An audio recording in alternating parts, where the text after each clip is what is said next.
नमस्कार दोस्तों। आज हम लोग बात करेंगे रिएक्टिव डाई और उसकी क्लासिफिकेशन के बारे में।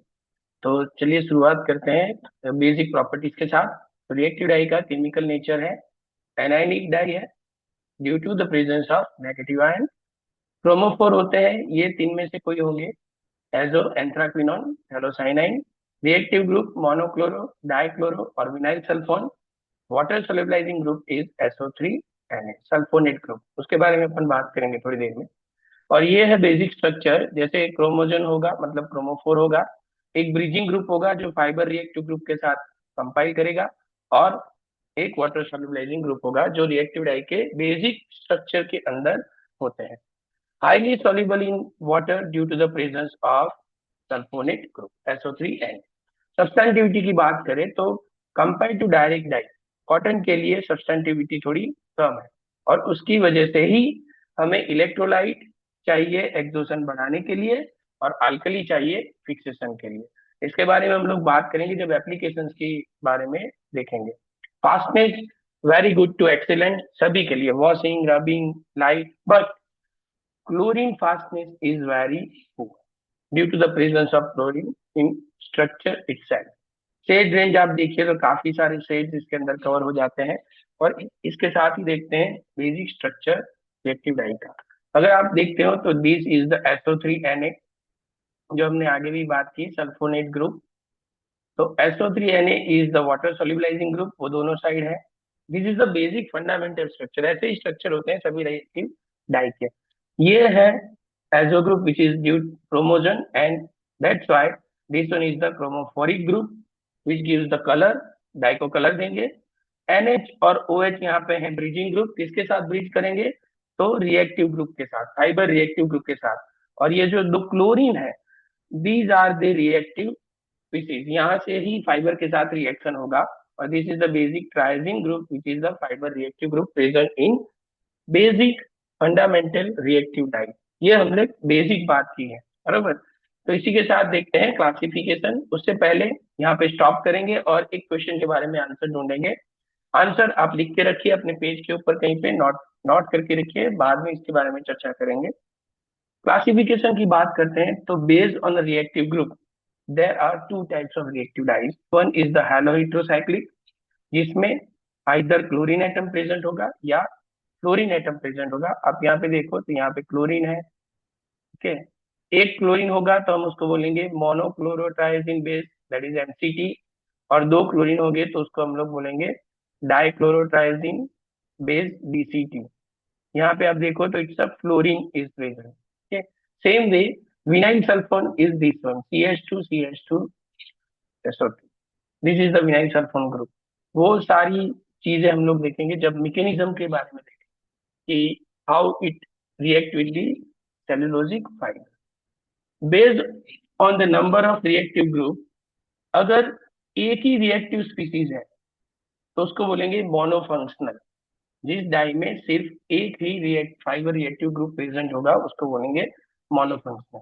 जिस डाई में दो फाइबर रिएक्टिव स्पीसीज प्रेजेंट होंगे, ओके, क्लोरीन और विनाइल सल्फोन, तो उसको हम लोग बोलेंगे बाइफंक्शनल।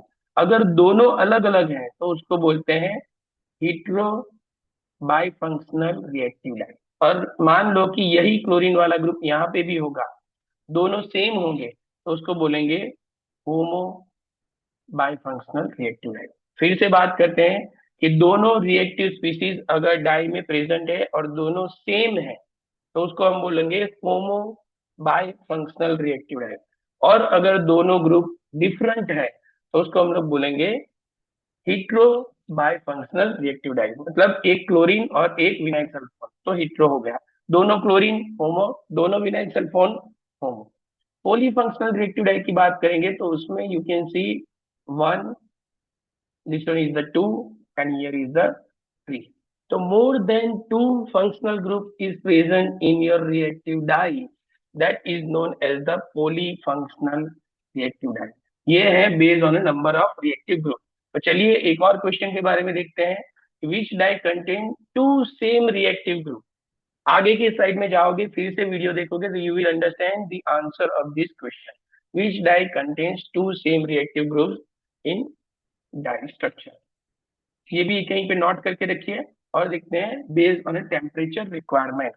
कोल्ड ब्रांड रिएक्टिव डाई मतलब उसको हम लोग रूम टेम्परेचर पे भी डाई कर सकते हैं, 20 to 30 degree Celsius, and it contains two chlorine atom in structure. That's why we can also call this as the dichlorotriazine, DCT. Cold brand reactive dye is also called as DCT. Warm brand, that is the 40 to 60 degrees Celsius. Medium brand is also called as a warm brand, and it contains vinyl sulfone group in your reactive structure. And when we are talking about the hot brand, so it is a monochlorotriazine MCT, the structure which contains only a single chlorine. It requires the temperature to react with the fiber surface. So फिर से देखते हैं question के बारे में कि hot brand reactive dye is also called as, आगे की स्लाइड में ही हम लोगों ने इसके बारे में बात। So again note down the answer and we will see the detailing about the same in our another videos where we are discussing the mechanism of reactive dye. Classification based on the reactivity. A lower reactive dye when it reacts at the pH 12 to 12.5 and your bath must contain sodium hydroxide in your dyeing conditions. Medium reactive dye 11 से 12 pH पे हो जाती है और आपके bath में होगा sodium carbonate, soda S. और हायर रिएक्टिव डाई जो पीएच 10 से 11 पे काम करेगी वहां पे हम लोग डालेंगे सोडियम बाइकार्बोनेट। तो this is the classification based on reactivity of reactive dye. Question के बारे में देखते हैं। तो पहला क्वेश्चन हमारा क्या था? पहला क्वेश्चन हमारा था for reactive dye which fastness is poor, and हमने वीडियो में ही देखा था कि उसकी फास्टनेस कम है, वो है क्लोरीन। कौन सी डाई है जिसके दोनों रिएक्टिव स्पीसीज सेम होते हैं? होमो बाइफंक्शन। और कौन सी डाई है जिसको हमें टेम्परेचर चाहिए या जिसको हम हॉट ब्रांड बोलते हैं? Monochloro dye. ठीक है, सो यहाँ तक बात करते हैं रिएक्टिव डाई के प्रॉपर्टीज और क्लासिफिकेशन के बारे में। रिएक्टिव डाई कॉटन या सेल्यूलोजिक फाइबर के साथ कैसे रिएक्ट करती है, मतलब मैकेनिज्म क्या है, उसके बारे में हम लोग बात करेंगे हमारे अगले वीडियो में। And then we will discuss the application as well as Procion या reactive HE high exhaustive, ME mild exhaustive, X Levafix, वो सारी डाइज के बारे में जो स्पेशली बनाई जाती है एप्लीकेशंस, स्पेशल एप्लीकेशंस के लिए, like acid fixing reactive die.